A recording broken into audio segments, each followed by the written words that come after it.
മലപ്പുറം ജില്ലയിലെ തിരുനാവായയിൽ ഭാരതപ്പുഴയുടെ നിള തീരത്ത് നടക്കുന്ന മഹാമാഘ മഹോത്സവവും അതിന്റെ ഭാഗമായി നടക്കുന്ന നിള ആരതിയും കേരളത്തിന്റെ ആത്മീയ ചരിത്രത്തിൽ വലിയ പ്രാധാന്യമുള്ള ചടങ്ങുകളാണ്.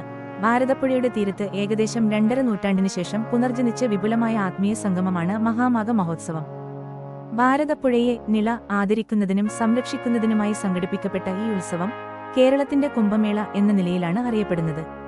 2026 ജനുവരി 19 ഗവർണർ ആരിഫ് മുഹമ്മദ് ഖാൻ പതാക ഉയർത്തിയതോടെയാണ് ഈ 15 ദിവസത്തെ ആത്മീയ മഹോത്സവത്തിന് തുടക്കമായത്.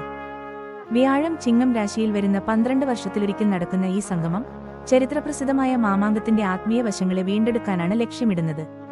ഈ ഉത്സവത്തിന്റെ ഏറ്റവും വലിയ ആകർഷണം വാരണാസിയിലെ ഗംഗ ആരതിയുടെ മാതൃകയിൽ സംഘടിപ്പിക്കപ്പെടുന്ന നിള ആരതിയാണ്.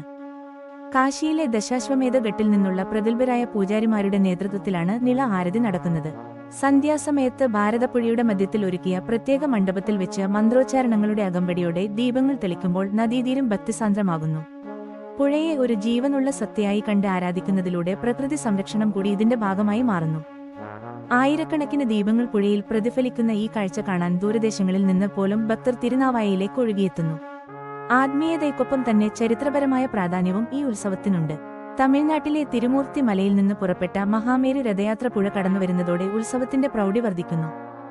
ഋഗ്വേദ ലക്ഷാർച്ചന, മാഘസ്നാനം തുടങ്ങിയ വൈദിക ചടങ്ങുകൾക്കൊപ്പം ദിവസേനയുള്ള സാംസ്കാരിക പ്രഭാഷണങ്ങളും അന്നദാനവും ഈ ഉത്സവത്തെ സമ്പന്നമാക്കുന്നു. ജൂന അഗാഡിയിലെ മഹാമണ്ഡലേശ്വർ സ്വാമി ആനന്ദവനം ഭാരതി മഹാരാജ്, മോഹൻജി ഫൗണ്ടേഷൻ എന്നിവരുടെ നേതൃത്വത്തിലാണ് ഈ വിപുലമായ സംഗമം നടക്കുന്നത്.